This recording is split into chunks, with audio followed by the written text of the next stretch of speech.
Now for global business updates, Rotus Oddiri joins us. Good morning, Rotus. Good morning, Doctor. I don't be saying things that make me laugh before we come on air. No, but what he said is true. To laugh. Good morning, No, Rotus, Dr. but what Martin. he said is true. What did he say? I didn't hear it. He said we should start the show. Good morning, Dubai. Good morning, Rufai. I can repeat what he said. Oil prices. Thank you, Director. Oil prices slipping a bit. Traders are worried about OPEC adding supply barrels to the markets. They're also worried about tariffs. Asia markets, the big story is South Korea. You all have talked about it extensively. Look at the Kospi, 2.66%, leading all other indexes as a result of the new president. Of course, you discussed him with Adefemi Akisa not too long ago. In particular, he has prioritized the stock exchange. He's also prioritized protecting minority shareholders. So there's a note we have from John Cho. John Cho is an equity portfolio manager at JP Morgan Asset Management that covers Korea. He says Lee's election pledge has placed considerable weight on enhancing the value of the Korean stock market. And then on to the point of minority shareholders, he also, in this note he put out, said his plan to amend the commercial law, which will broaden the legal duties of board members to include protecting the interests of minority shareholders, will encourage boards to make fewer value-destructive decisions and more value-creative ones. So the market really likes this his election. Going to the U.S., Donald Trump, that's about an hour ago, a couple hours ago, saying, I like President Xi of China, always have and always will. But he is very tough and extremely hard to make a deal with. They haven't even spoken yet. We're still waiting for that phone call between the two of them. Meanwhile, Elon Musk has become a lot more vocal about the big, beautiful The fight has started. It didn't last how many months? 6 months. He said, I'm sorry, but I just can't stand it anymore. This massive, outrageous pork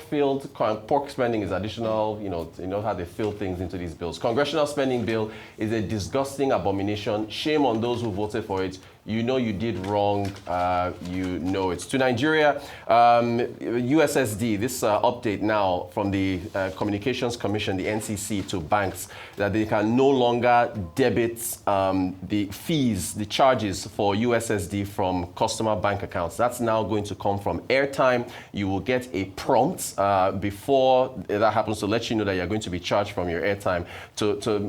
With all the brouhaha that went on with the 200 billion naira debts that was owed between banks and the telcos. I had Carl Toriola. 160?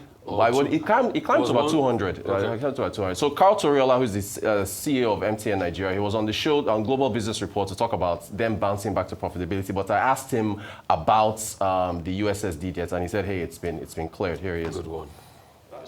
Fully resolved. Done. Mutually resolved between the telco industry, the banking industry, the Central Bank of Nigeria, and the NCC. And I want to express our sincere appreciation to both regulators for resolving this.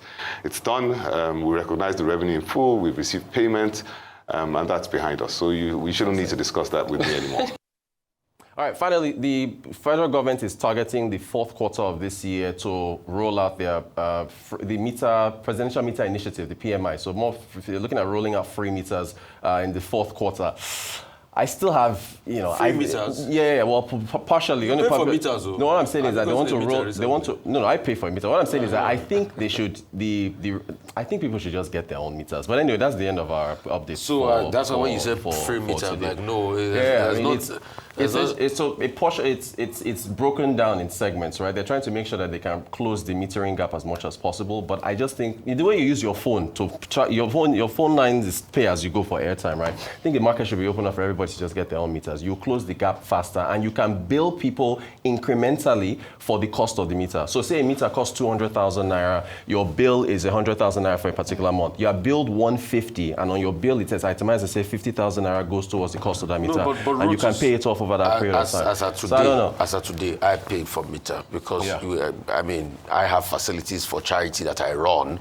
And you have to get meter, and you pay to procure the meter. So when you talk about free metering, I don't understand how this free meter is going to roll out. Gotcha. But as regards this, yes, it's good so that people will be able to appropriate the power they have. Secondly, as regards the telco, I'm happy they've cleared up that money because if you remember, the Minister of Communication, they just kicked the can down the road, just tried to look for a settlement. But the telco companies were bleeding. And we advocated strongly here that they should clear that money. And now, at least that revenue goes to the telecom companies that provide the infrastructure, that provide the architecture in the first place and all of that. As regards Elon Musk, we said it. The fight has started between Elon Musk and Trump. We said it will not last. What I predict is this. The next thing that will happen is Trump will come after Elon Musk. So Elon Musk better get ready. Anything. If you notice, even that interview he gave where he said the bill... Anyway, he hasn't said anything so far. Trump hasn't said anything. But don't worry. Power of money. No, he's just going to sip it in now, and then he's definitely going to come after him. Because, to a large extent, when you look at that bill, and I think you should give us time, let's break down that bill. That bill is destructive, it's phony. You are taking away all the Medicare and the aids to people that really need them, and you are using this for tax cuts for rich people. You are increasing the debt burden by over $5 trillion over the years.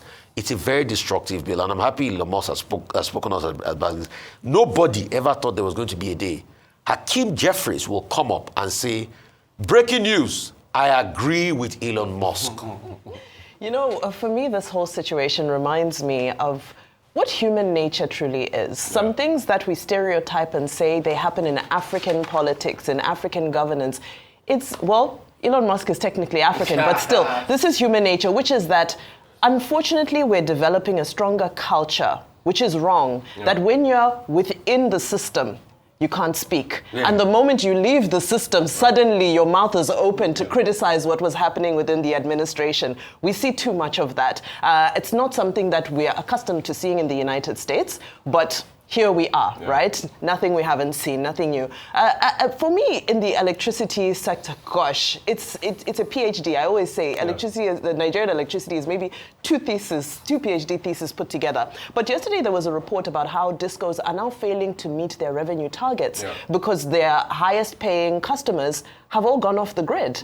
So in all of this, yes, we're trying to fill the metering gap and so forth. But the reality is that corporates, high net worth individuals who can afford it, are falling off the grid. People are moving out of it. So it'll be interesting to see how this shifts. I thought they said increase in tariff would make them come up the grid and pay more. People are running fast. I thought Rotus said that. It's still a shortfall. It's still a shortfall. We're speaking English there.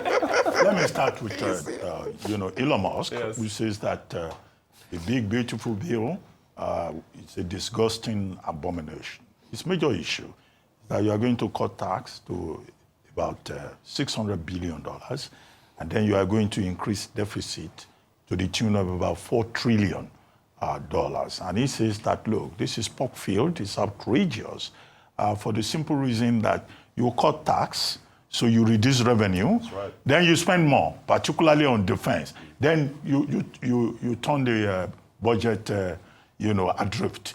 And it passed House of Reps last month. It's now before the Senate. Even the Senate is divided over the matter. Even Republicans, Senate, they have a narrow majority in the Republicans have a narrow majority there. Like take, apart from Elon Musk, Rand Paul, Senator Rand Paul from Kentucky, Republican.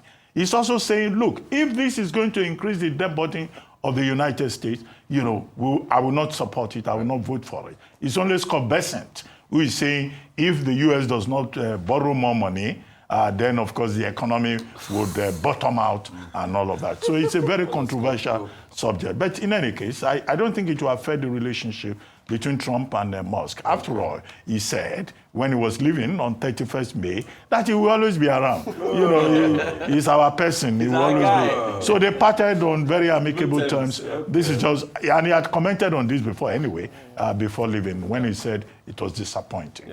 Spot gold is doing well as trade tensions continue to rise across the world. I think as at 12:32 p.m. Singapore time today, spot gold was doing 1.357.89. So he's doing very well, and that's to be expected. Once tensions rise, people rush to the safe haven. President Trump has signed an executive order increasing, as he promised, tariffs on steel and aluminum to 50%. And that is also causing a lot of anxiety.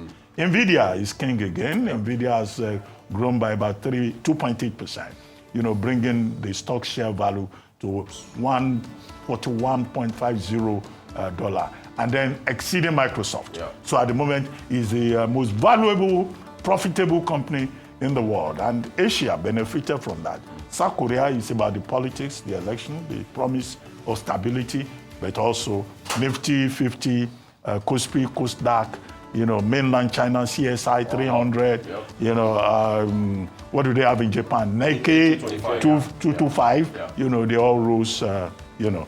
So that's what we see. Thank you very much. Thank you.